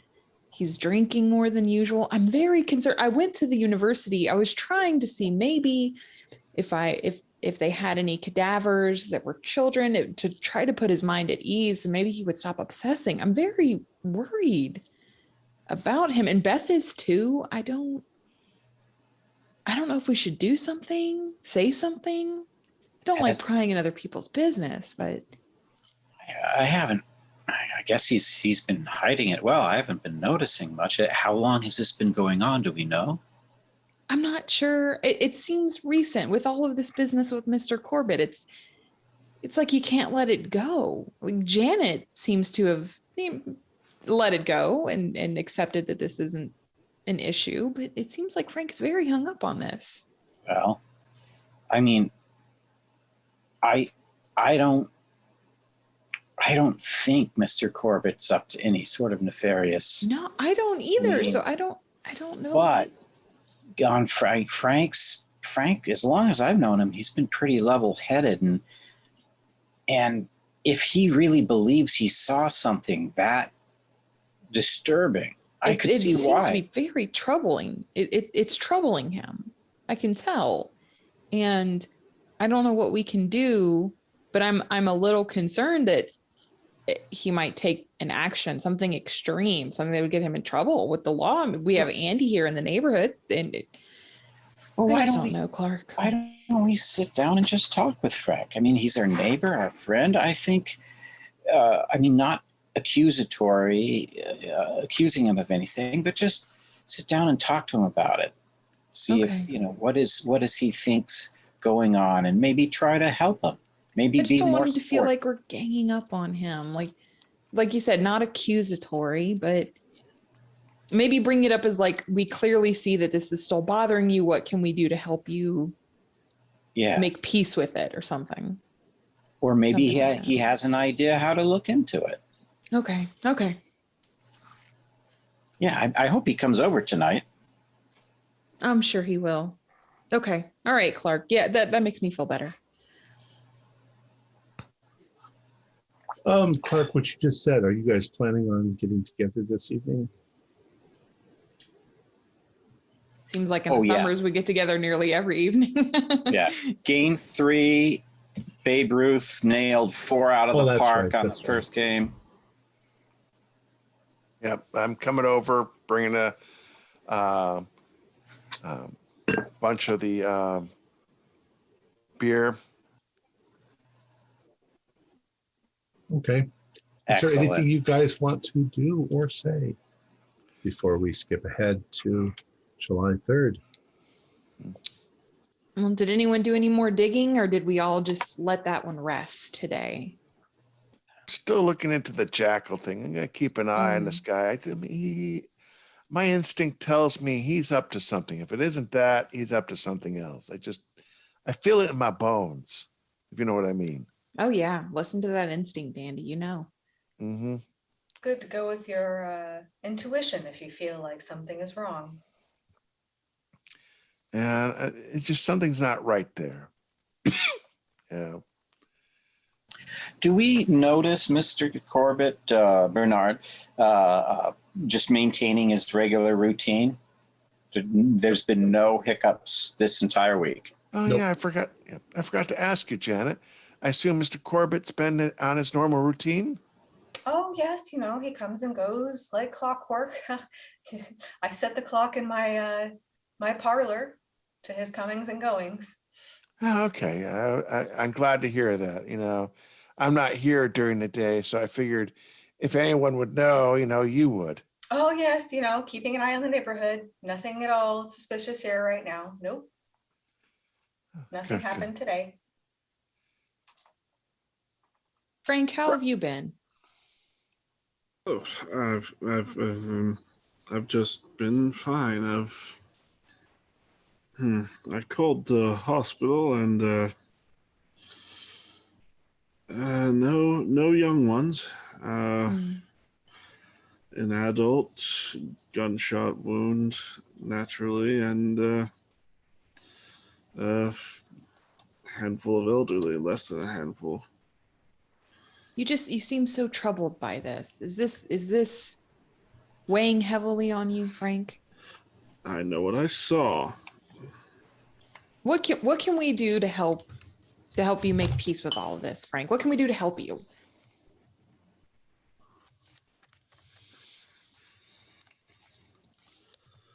When is the 4th of July?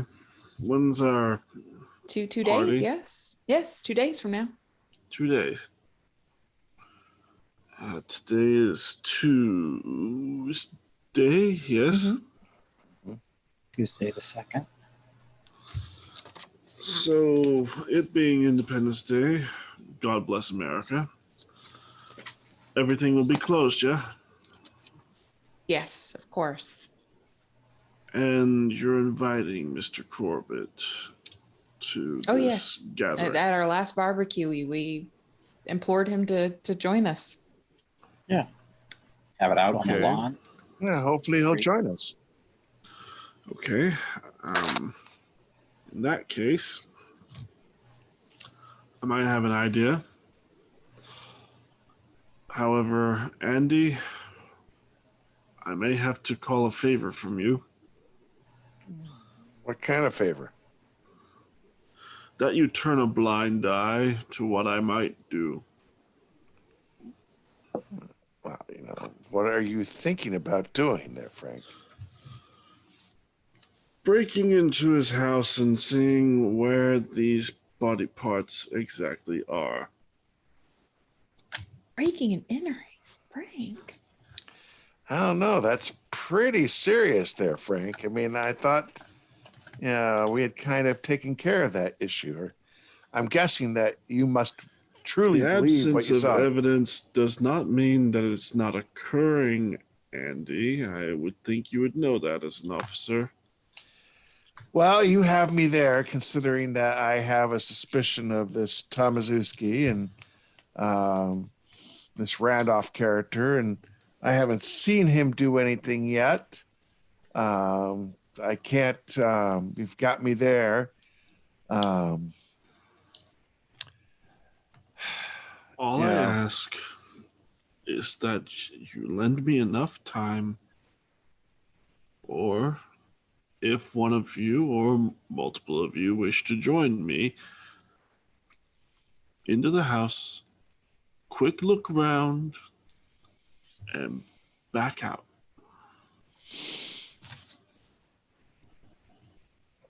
Well, As long as, I don't.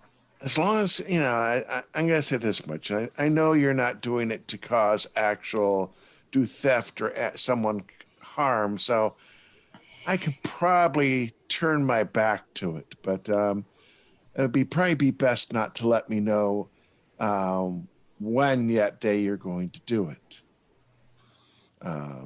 Well, I'm personally, I'm not a fan of this idea, but I do see what you're saying, and I think we should know when you do it so we can give you the most amount of time just to go in, not break anything. I know you're just looking for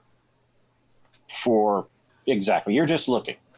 So I'm not looking to steal anything, and I'm not looking to do any vandalism of any kind other than the breaking and entering, which I will inevitably do. Yeah. So if we can find out when, we can give you the most amount of time, because we don't know if Mr. Corbitt Bernard will stay just an hour or half an hour. We don't know how much time. So so we can sort of give you the best chance to put this to rest. Good. We are agreed. My head hurts. If you have any beer. Mm-hmm. There. Yeah. And while he's doing that, I'm going to pull Andy aside, and we need to keep an eye on him. Beth says he is really hitting the bottle lately, more so than usual. I'm very concerned, and this behavior is this is erratic. Yeah, I know. I mean, maybe we can talk about it later. I don't want, but maybe Okay. this will take care of it. I mean, hopefully it won't go any further. I don't know, Andy. Okay. Frank, would you mind helping me carry these into the kitchen? And I will hand Frank some dishes that I've just picked up. Right. Sure. And I'm going to confide in Frank that I went over to the house today. I went over to Mr. Corbitt's today when everybody was gone.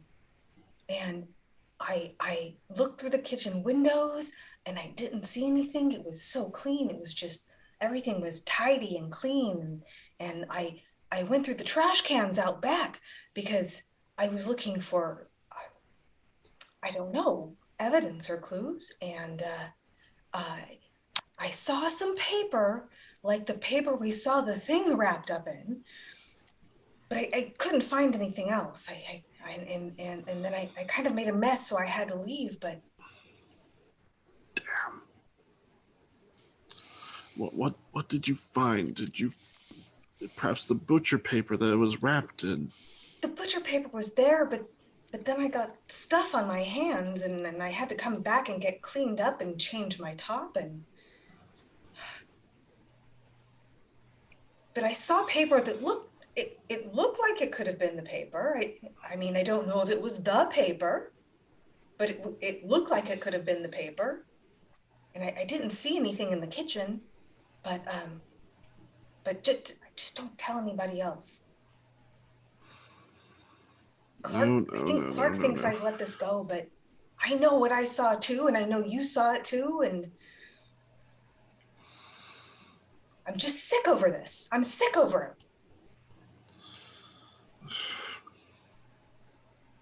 Hopefully, once the 4th of July, I can celebrate my own independence. I'm getting tired of being known of drinking and knowing things.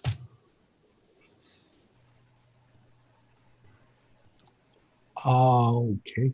I do think we have a date issue. The first was Sunday. The second was Monday. And it's Tuesday now. So today is the 3rd. So technically it's tomorrow. So tomorrow is the 4th of July.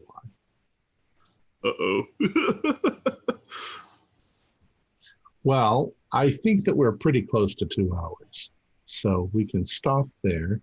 It's not exactly a big, terrifying climax, but over the course of the week, you guys can discuss your plans for the 4th of July. Our players included Holly Buteau, Stephanie Mann, Oren Mayer, Jeff Beck, and Stuart Lively, with myself as the keeper of the secrets.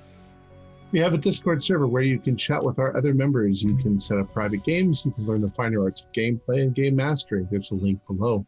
We provide audio-only versions of our shows free for you to download from Podbean or iTunes. The costs involved with the show are provided almost entirely by our patrons. Without them, we wouldn't be able to do what we do.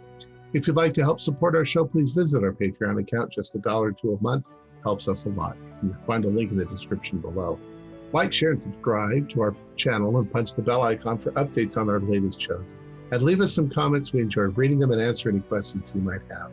This is Tom Rayleigh, together with all the members of our gaming club, inviting you to journey with us once again into the darkness for another adventure in the universe of H.P. Lovecraft and the Call of Cthulhu role-playing game. Until next time, good luck, good game.